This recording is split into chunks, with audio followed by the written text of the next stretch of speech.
gracias por estar aquí, a ustedes sobre todo. Parece que los días de lluvia algo ocurre en esta santa ciudad y es como si nuestras neuronas se nos olvidara que sabemos conducir y de repente hay que venir a cualquier sitio 1 hora y media antes. Nuestros coches, el que tenga un Car Connected, pues lo siento por él, porque ese día también se le borran las neuronas al coche y tampoco sabe conducir. Bueno, esto de ser CISO está últimamente súper de moda, ¿no? Y como decía aquel señor Chanel, tan famoso y tan dado a la ciberseguridad que no tiene nada que ver, por eso lo digo, pues todo lo que está de moda pasa obligatoriamente de moda. Ser CISO obligatoriamente, pues ahora está de moda, pero también es verdad que tenemos una premisa, y como buen consultor que ahora soy, aunque antes fui cocinero, durante 31 años fui CISO, CSO, etcétera, etcétera. Conozco el otro lado profundamente, como pueden entender. No es un problema tecnológico. Ahora mismo estamos enfocando, durante muchísimo tiempo, en los aspectos de ciberseguridad, se han enfocado como un tema absolutamente tecnológico. Y no tiene que ver. La tecnología en el mundo de la ciberseguridad es uno de los componentes, por cierto, muy importante, pero la ciberseguridad tiene un componente que no teníamos hasta ahora, que es que no se puede tocar. Los militares le llaman a la ciberguerra el quinto teatro de operaciones: mar, tierra, aire, espacio y ciberespacio. Y el problema que tenemos ahí los seres humanos es que no sabemos trabajar con cosas que no vemos. No sabemos trabajar con cosas que no tocamos. No podemos aprender. Bueno, como no sabemos aprender, hemos entrado en una preocupación inmensa. ¿Por qué? A modo de resumen, una de nuestras encuestas que utilizamos, todos tenemos una encuesta, esta es una de ellas. Fíjense, hemos pasado, a ver si no lo estropeo, hemos pasado del riesgo de crédito, por ejemplo, para los CREOs, del riesgo de crédito 2012-2013, regulatorio, y ahora mismo nuestra única preocupación, bueno, la de los CREOs, es la ciberseguridad. En el mundo del BOAR, algo exactamente muy parecido, regulatorio, y de repente ciberseguridad. En el mejor de los casos, como comentaba hace un momento, en el mejor de los casos, la gente de ciberseguridad tendrá 50, 60 años. El primer ordenador y el primer programa almacenado se diseñó en el año 52 con un paper de von Neumann. Inmediatamente que hubo un paper de von Neumann con un programa benigno, hubo un paper del mismo von Neumann con un programa maligno. Evidentemente, todo vale 0 o 1, hasta que hablemos de ordenadores cuánticos, que valdrá 0 y 1 simultáneamente. Estas son las primeras. Este fue el primer señor al que se le bautiza como un CISO. Estamos hablando de la época en que, año 94, es verdad que en España había Internet en el 94, quizás esto sea una exageración, pero los sistemas estadounidenses estaban todavía conectados por dial-in. Los que tenemos ya una cierta edad recordamos los tonos de las portadoras. Alguno, si tiene curiosidad, pues puede intentar descargarse cualquiera de las páginas que hay ahora. Yo he hecho esa prueba, en una casa de alta montaña en España, súper bien, con maravillosa cobertura. He decidido descargarme la página de uno de mis bancos en modo 56.000 bits. He ido a por el pan en el coche a un pueblo a 8 kilómetros, he comprado el pan, he vuelto y la página estaba sin descargar todavía. Entonces, eso no hace tanto, eso estamos hablando del año 94. Este señorito se le atribuye ser el primer malo. Y por último, Steve, al cual tengo el honor de haber conocido, Steve declaró todo esto después de salir del banco, como es normal. Durante su etapa del banco le tocó desarrollar tecnologías que ahora estamos pensando, pues por ejemplo, tecnologías de seguimiento, de análisis de log.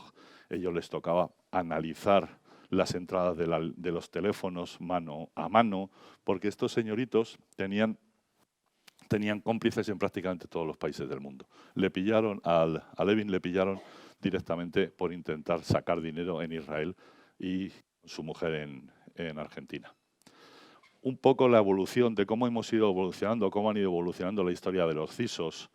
Estamos hablando de aproximadamente en los 90 a los 2000 ya se utilizaba el término Security Officer.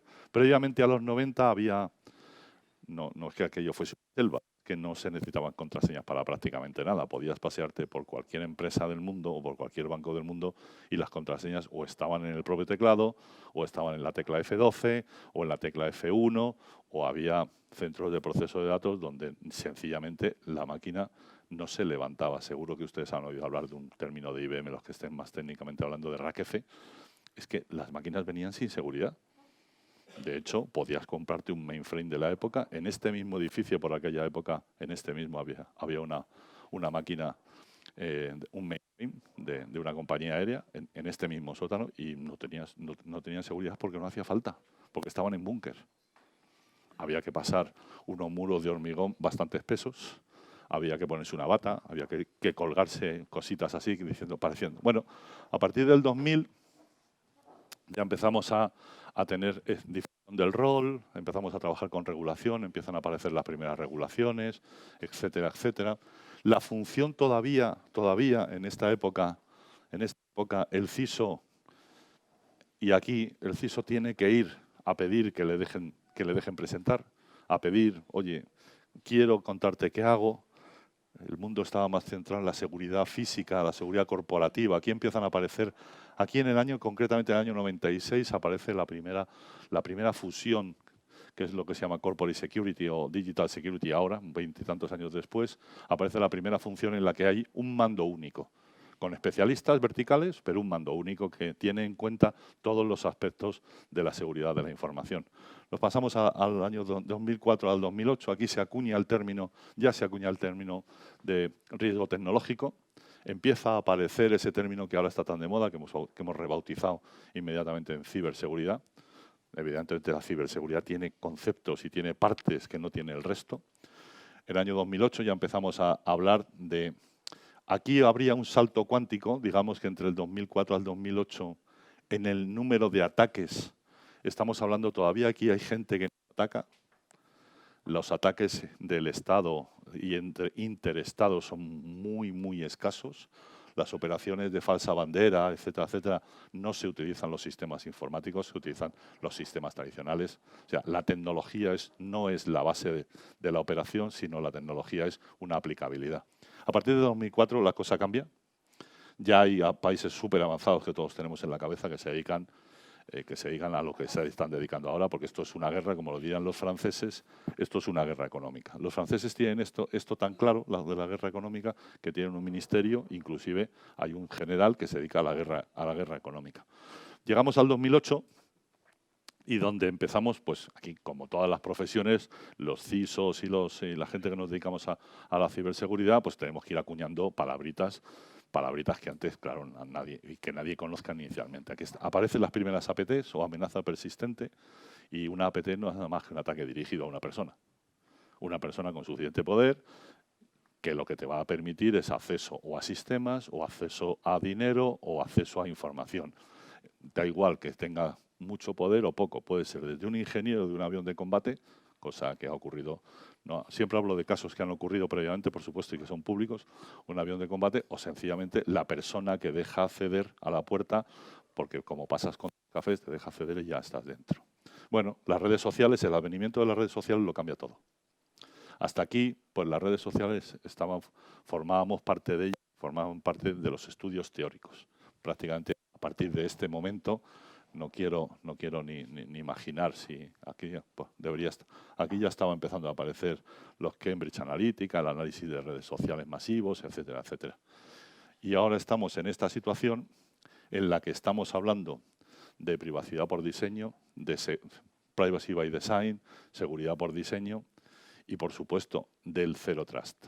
El Zero Trust, que luego el resto de mis compañeros harán hincapié encima de él, pero que además es una premisa en la que yo creo que debemos incidir. No es que sea una moda, es que dos máquinas que están conectadas por un cable no deberían confiar entre ellas. Como dos seres humanos que no se están viendo, nunca deberían confiar entre ellos.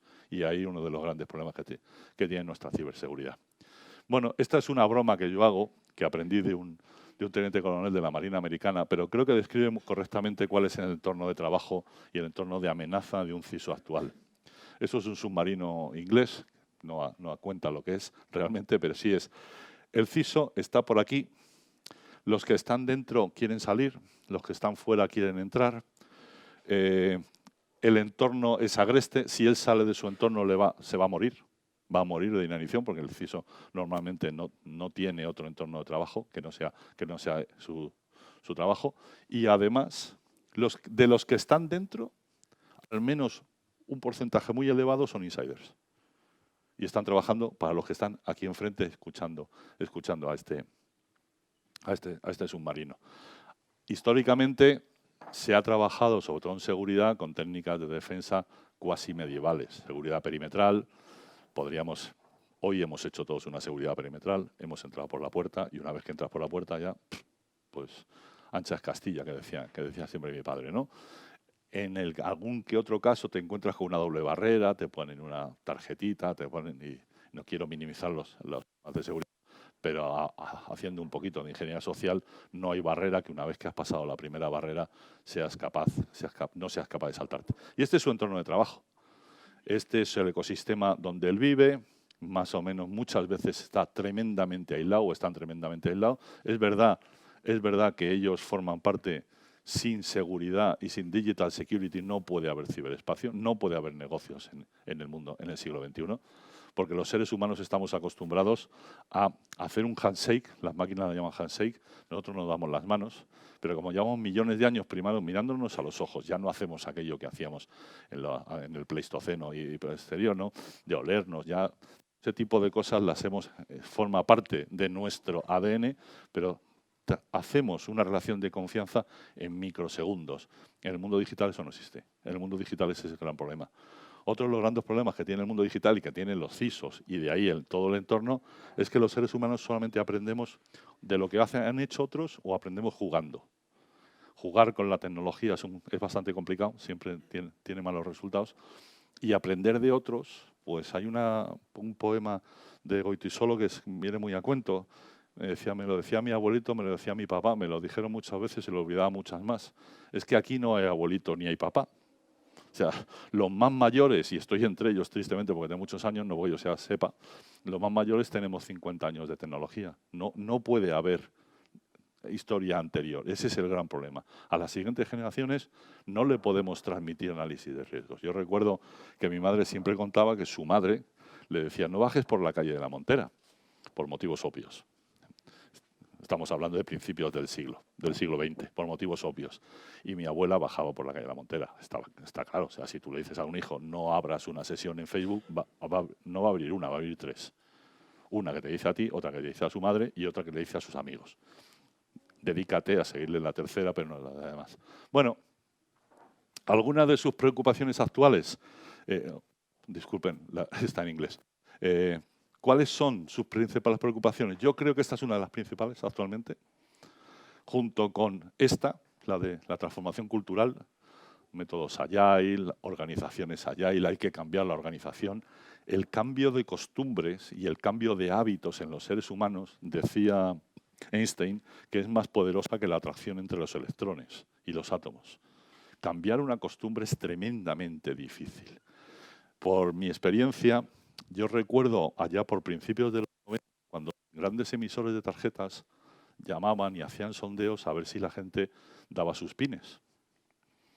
El porcentaje de acierto entonces era del 60%. Hablo del año 88, por ejemplo, la primera vez que yo participé en uno de ellos. El porcentaje de acierto en la última encuesta reciente ha bajado solo al 52%, pero 27 años después. Sigue la confianza humana. Llaman una anécdota, y no voy a comer más tiempo, una anécdota. Una gran amiga mía le han llamado el otro día a hacer el fraude que le llaman el fraude de Microsoft, el que te llama alguien diciendo que es el del servicio técnico de Microsoft, pero es que esta señora tiene Apple. Es que esta señora, el tipo al teléfono se enfadó con ella porque, claro, abrió un Mac. Y, claro, ya no encontraba el icono que el señor le decía y el otro le gritaba, o sea, es presión social. Bueno, otra de sus grandes preocupaciones es que por una reducción de costes o por una moda o por lo que haga falta, estamos hablando del journey al cloud. Y en muchos casos, el CISO se encuentra que ya se ha tomado una decisión de mover lo que tiene al cloud. Y eso no, porque esto es un mundo nuevo, con sus nuevas reglas y no tiene nada que ver con las arquitecturas que diseñamos en los años 80. Bueno, ya finalmente, para los que quieran ser CISOs, ¿no? Para los que quieran ser CISOs, esta es, posiblemente si hay CEOs o CIOs en la sala, podríamos tener una larga discusión sobre quién duerme mejor. Ahora, lo que les puedo asegurar es que el CISO no duerme. Y si duerme, es que tiene un equipo fantástico, como un gran amigo mío, que es CISO de un gigantesco banco, y a esta pregunta dijo que duerme súper bien, evidentemente. Tiene un equipo fantástico across the world que está trabajando y que posiblemente no duerma. Pero la función de CISO tiene un lado malísimo, muy, muy malo. Las máquinas no duermen, no necesitan dormir. Los que vean un robot verán que, salvo ir de vez en cuando ese cacharro que limpia, el cacharrito que limpia las alfombras en casa, de vez en cuando va y se recarga el solo. Pero los seres humanos tenemos una mala costumbre. Eso de recargarnos significa que nos tenemos que poner en alguna de estas 3 posturas, o en las 3 durante la noche, y parar en mínimo 6 horas diarias. El que duerma un poco menos tiene un gran problema. Bueno, y por mi parte, nada más.